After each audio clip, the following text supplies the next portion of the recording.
Ya, Najib sudah tentu kalau kita bercakap berkenaan dengan inflasi angkanya, Najib sebutkan tadi makanan basah, tetapi sebenarnya makanan yang siap masak menunjukkan peningkatan yang paling ketara.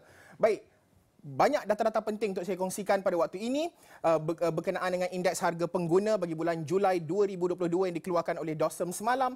Pertamanya, inflasi keseluruhan yang perlu kita fahami di sini adalah 4.4% dengan inflasi teras adalah 3.4 dan inflasi tanpa bahan api adalah 4.2.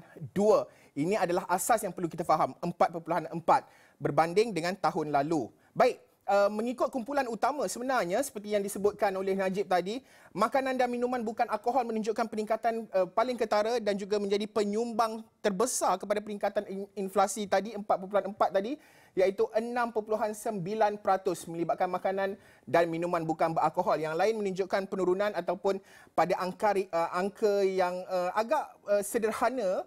Tetapi perumahan, air, elektrik, gas dan bahan api juga menunjukkan peningkatan kerana kalau kita lihat setahun yang lalu ada subsidi diberikan kepada pengguna di bawah pakej pemulih.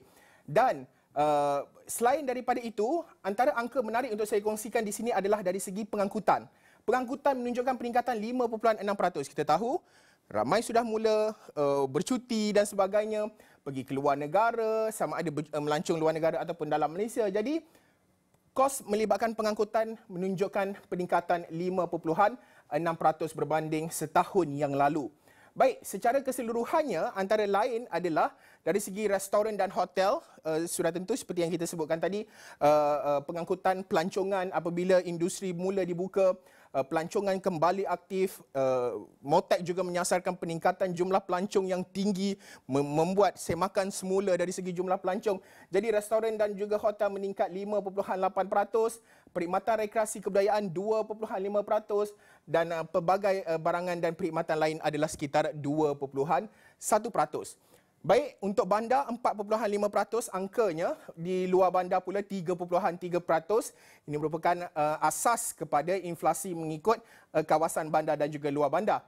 Baik, kita bercakap tadi berkenaan dengan makanan dan minuman. Ini merupakan angka-angka penting. Apakah itemnya di dalam yang menunjukkan peningkatan? Daging 12% peningkatannya, makanan di rumah 6.4%. Makanan di luar rumah 7.8%. Jadi makanan yang siap masak, nasi berlauk dan sebagainya, inilah data ataupun angkanya 7.8%. Susu dan juga keju 9.1% dan juga sayur-sayuran adalah 7.1%.